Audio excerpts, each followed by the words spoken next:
Argentina ha vivido momentos de luces y sombras.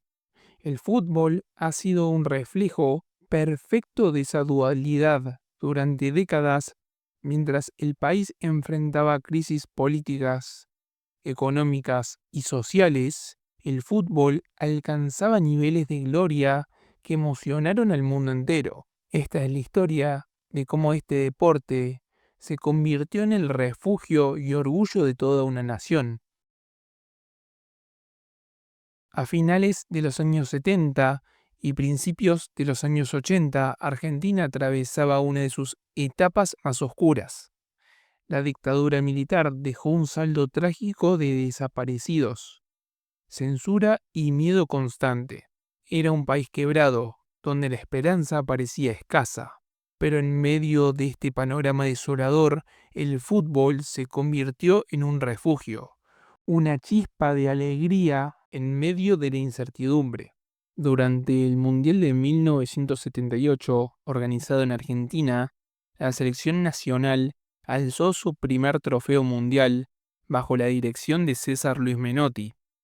Para muchos, fue un momento de alegría inmensa. Para otros, un torneo ensombrecido por las denuncias de manipulación y el contexto político. Sin importar las opiniones, aquel equipo marcó un antes y un después en la historia del fútbol nacional.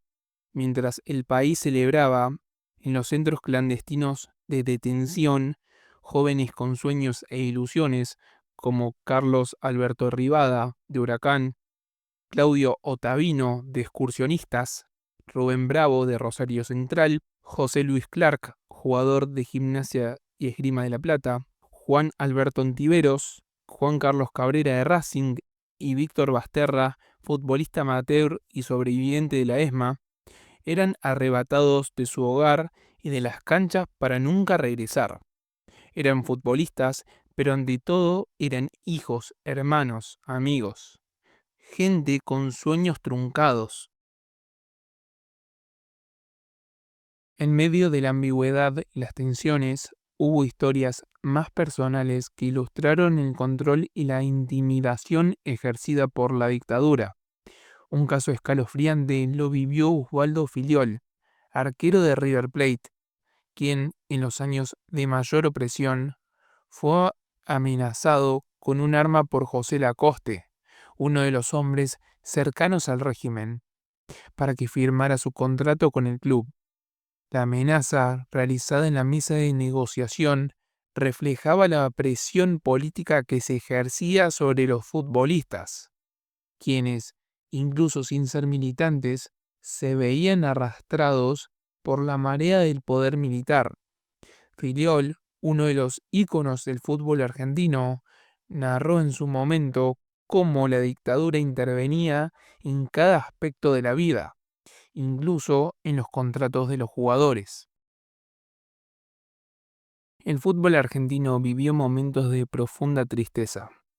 La dictadura militar dejó cicatrices que se extendieron hasta los estadios.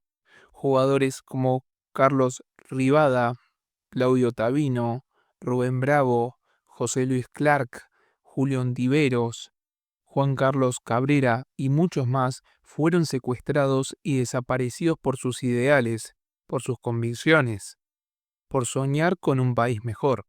Uno de los pocos sobrevivientes fue Víctor Enrique Basterra, quien fue secuestrado y llevado a la ESMA en 1979.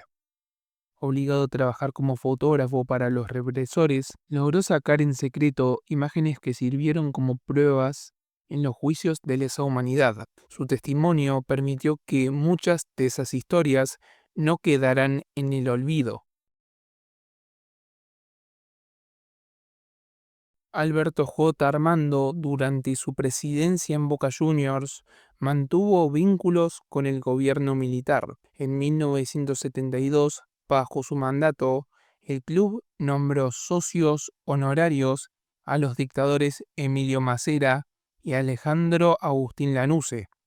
Décadas después, en 2021, la comisión directiva de Boca Juniors revocó estas distinciones, reconociendo la necesidad de rectificar esa decisión histórica. El 4 de mayo de 1978, River Plate designó como socios honorarios a los miembros de la Junta Militar Jorge Rafael Videla, Emilio Macera y Orlando Agosti.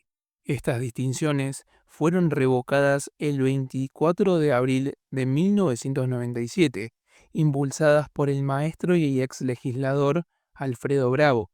César Luis Menotti, aunque identificado con ideas progresistas, decidió continuar como director técnico de la selección argentina durante el Mundial de 1978, celebrando en plena dictadura. Recibió la Copa del Mundo en manos de Jorge Rafael Videla, lo que generó controversias sobre su posición frente al régimen. Argentina necesitaba una alegría, y el Mundial de 1978 fue ese bálsamo. Liderados por César Luis Menotti y con Mario Alberto Kempes como figura indiscutible, la selección logró una hazaña histórica al vencer 3-1 a los Países Bajos en la final. Los goles y los abrazos y la emoción de todo un país quedaron grabados en la memoria colectiva. Aunque las imágenes de la victoria se transmitieron al mundo, el dolor de la represión seguía latente.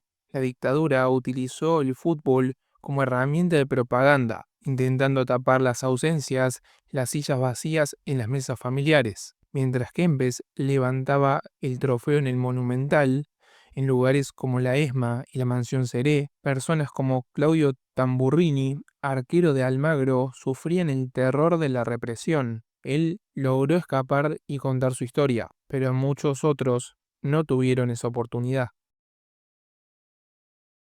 La Guerra de Malvinas, que comenzó el 2 de abril hasta el 14 de junio de 1982, fue un conflicto entre Argentina y el Reino Unido por la soberanía de las Islas Malvinas, Georgias del Sur y Sandwich del Sur.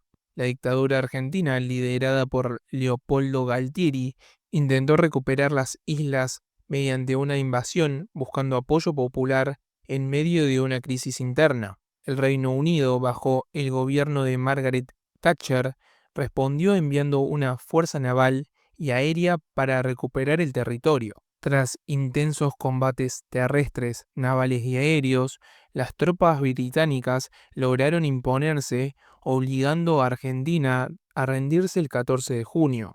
El conflicto dejó cerca de 650 soldados argentinos y 255 británicos muertos. La derrota aceleró la caída de la dictadura en Argentina y reafirmó el control británico sobre las islas, aunque la disputa por la soberanía sigue vigente.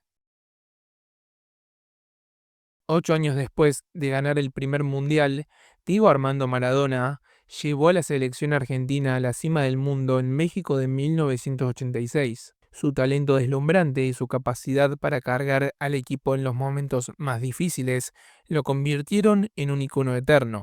Los partidos contra Inglaterra y Alemania Occidental fueron épicos.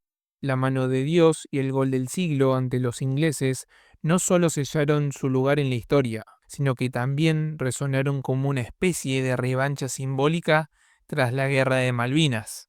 La final contra Alemania, ganada 3-2, fue la coronación de una campaña inolvidable que llenó de esperanza a todo un país.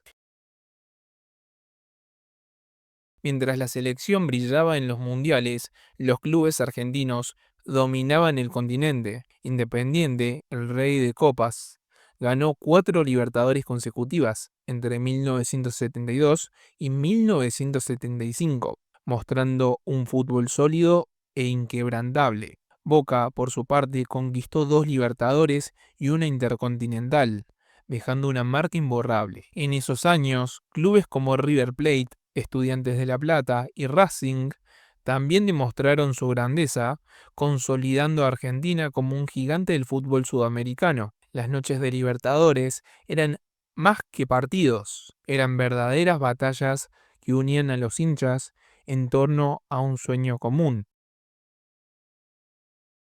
El fútbol argentino es mucho más que goles y trofeos. Es una expresión del espíritu de un pueblo que incluso en momentos más oscuros nunca dejó de soñar. Y aunque hay ausencias que duelen, sus nombres siguen vivos en la memoria colectiva. Esta es la historia de cómo el deporte unió a un país y le dio motivos para creer en un futuro mejor.